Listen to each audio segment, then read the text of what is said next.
नमस्कार दोस्तों, स्वागत है आपका अपने YouTube channel marathon computer classes पर। हम लोगों की जो टॉपिक वाली सीरीज चल रही थी, आज हम लोग उसमें एक नए टॉपिक के साथ में आए हैं। ठीक है, आज का टॉपिक क्या है? जब कुछ वस्तुओं का क्रय मूल्य कुछ अन्य वस्तुओं के विक्रय मूल्य के बराबर हो। ठीक है, क्लास नंबर 7, चैप्टर आपका 2 चल रहा है। इससे पहले हम लोगों ने परसेंटेज के 10 क्लास करे हुए हैं और प्रॉफिट एंड लॉस में भी 6 क्लास आपके हो चुके हैं। ठीक है, आगे तक आपने अगर इन क्लासों को नहीं देखा हुआ है तो एक बार सारे क्लासेस को शुरुआत से देखिएगा। ठीक, चलिए देखते हैं आज के प्रश्न क्या है।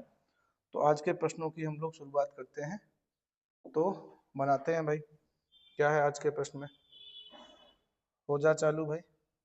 तो चलिए, हो गया, बन गया। तो पहला क्वेश्चन क्या है?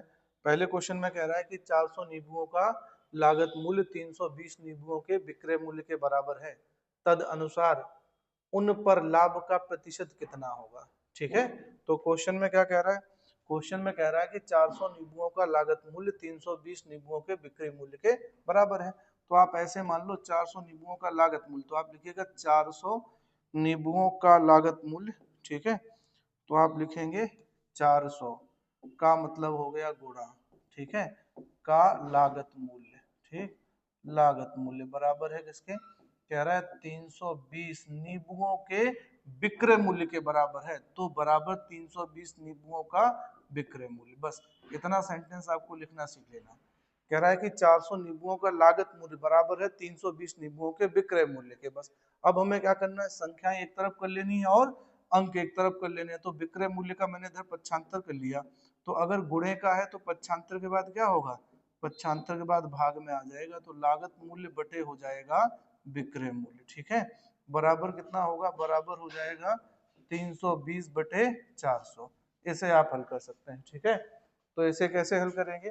तो ये हो जाएगा, 0 से 0 हो गया कैंसिल। ठीक है, आप सीधा 8 से काट दीजिएगा, तो कट जाएगा 8 चौकू 32, 8 पंजे 40। इसका मतलब ये बना कि अगर हम देखना चाहें, मैं एक बार और लिख देता हूँ, नहीं तो बना तो हम यहीं से सकते थे हम लोग, लेकिन हम लोग एक बार और लिख लेते हैं। तो लिखते हैं लागत मूल्य, ठीक है, बटे क्या हो जाएगा? विक्रय मूल्य। ठीक है, तो ये लागत मूल्य कर लीजिएगा भाई, है ना, यहाँ पर भी कर लीजिएगा लागत मूल्य और यहाँ पर भी कर लीजिएगा लागत मूल्य।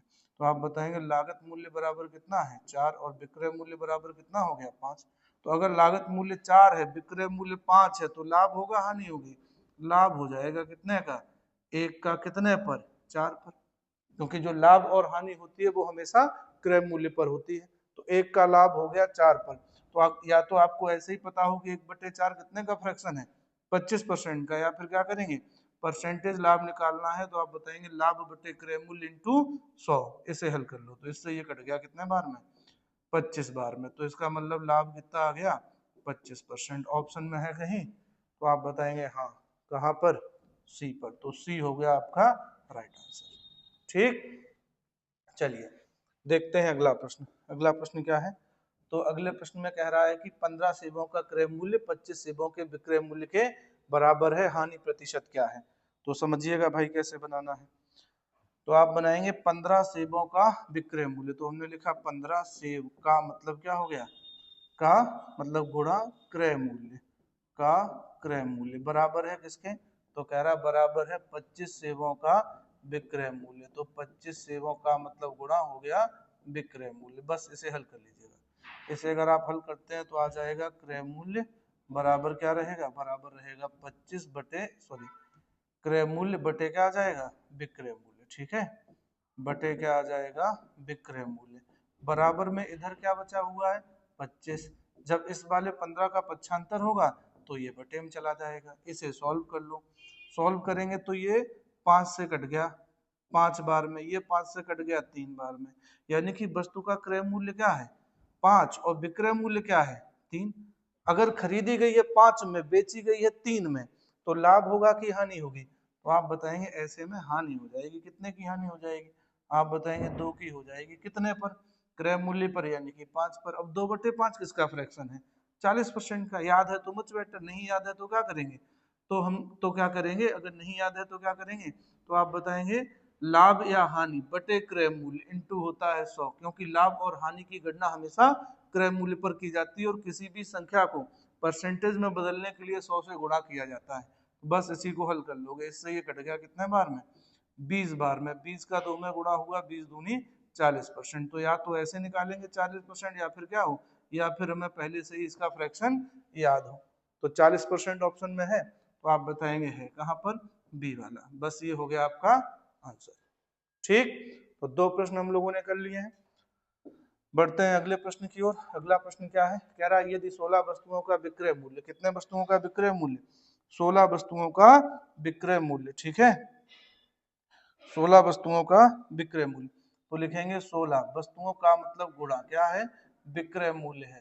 तो आप लिखेंगे विक्रय मूल्य बराबर है किसके, कह रहा है 20 वस्तुओं के क्रय मूल्य के बराबर है। तो 20 वस्तुओं का क्या हो गया, क्रय मूल्य हो गया। अब अगर हम संख्याओं को एक तरफ कर लें, है ना, तो आप बताएंगे तो आ जाएगा विक्रय मूल्य बटे क्या आ जाएगा, क्रय मूल्य, बटे आ जाएगा क्रय मूल्य, बराबर क्या बचा है, बराबर बचा है 20 बटे 16। यानी कि 16 क्या हो गया विक्रय मूल्य और 4 क्या हो गया क्रय मूल्य। तो चाहे तो काट के इसे छोटा कर लें आप, 4 से काट दें दोनों को, नहीं तो हम यहीं पर हल कर लेंगे। कोई वस्तु 16 की है और 20 की बेची गई है, तो लाभ होगा कि हानि होगी, तो आप बताएंगे ऐसे में लाभ हो जाएगा। क्रय मूल्य कम है, विक्रय मूल्य ज्यादा है, तो लाभ हो जाएगा कितने का, 4 का, कितने पर, 16 पर, इंटू 100। बस इसी को हल कर लो। तो 4 से ये कट गया भाई, कितने बार में, 4 बार में, 4 से ये कट गया कितने बार में, तो आप बताएंगे 25 बार में। ठीक है, तो कुल मिला के लाभ कितना रहा, 25% लाभ रहा। आंसर क्या रहा, 25% लाभ। देखो 25% लाभ किस ऑप्शन पर लिखा है, पहले ऑप्शन पर लिखा है, पहले ऑप्शन पर लिखा है। ठीक है, एक चीज समझिएगा, अगर इसी क्वेश्चन में आपने इसे काट के लिख लिया होता 5/4, तो आप बताते लाभ हो रहा है कितने का, एक पर, एक का कितने पर, 4 पर, तो ऐसे ही पता लग जाता कि 1/4 किसका फ्रैक्शन है, 25% का, बस हमारा काम हो जाता। ठीक है, अगर आपने फ्रैक्शंस पर अच्छे से काम कर रखा है तो हमारा थोड़ा सा कैलकुलेशन बच जाता, और ये थोड़ा सा कैलकुलेशन बहुत बड़ा फर्क पैदा करता है, इसीलिए आपको कैलकुलेशन बचाने वाले काम ही सीखने हैं। चलिए देखते हैं क्वेश्चन नंबर 4। तो 4 में क्या कह रहा है, कह रहा है 12 पेनों का विक्रय मूल्य 20 पेनों के लागत मूल्य के बराबर है, तद अनुसार लाभ का प्रतिशत क्या होगा। तो आप बताएंगे 20 पेनों का क्या दिया गया है, 12 पेनों का विक्रय मूल्य। तो आप लिख लेंगे भाई 12 पेनों का विक्रय मूल्य बराबर है किसके, कह रहा है 20 पेनों के लागत मूल्य के बराबर है। लागत मूल्य ही क्रय मूल्य होता है, लागत मूल्य ही क्रय मूल्य होता है। अगर कोई व्यक्ति बनी बनाई वस्तुओं का व्यापार करता है तो वह बनी वाली वस्तुएं क्या करेगा, खरीद के लाएगा, तो उसके लिए वो क्रय मूल्य होगा। लेकिन अगर कोई व्यक्ति वस्तुओं का उत्पादन स्वयं करता है तो उसके लिए क्या होगा, उसके लिए लागत मूल्य होगा। ठीक है, तो लागत मूल्य और क्रय मूल्य एक ही जैसे मूल्य होते हैं।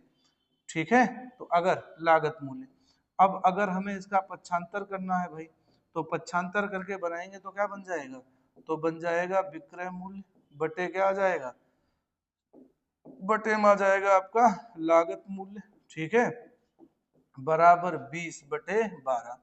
अगर कट सकता है तो काट लेते हैं हम इसे, कैसे कटेगा, तो आप बताएंगे देखो 4 से कट जाएगा 3 बार में और 4 से कट जाएगा 5 बार में, यानी कि लागत मूल्य कितना है, लागत मूल्य है 3 और विक्रय मूल्य कितना है, विक्रय मूल्य 5 है।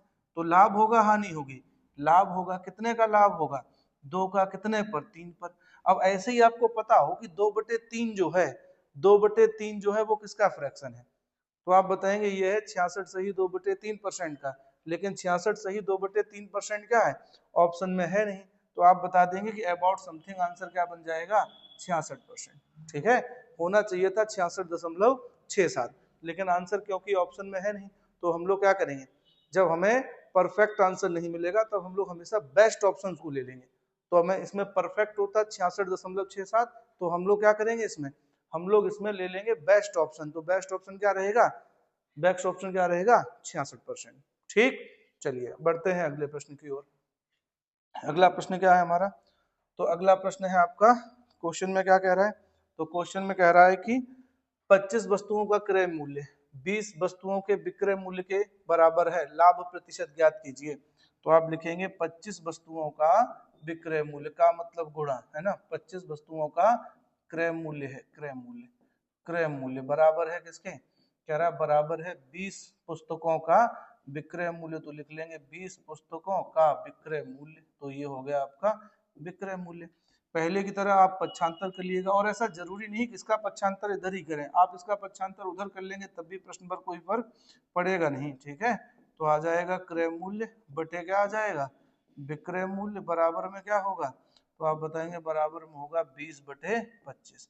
यानी कि कोई वस्तु रही है 4 की, बेची गई है कितने में, बेची गई है 5 में, तो लाभ कितने का होगा, लाभ होगा 1 का, कितने पर, कितने पर, 4 पर।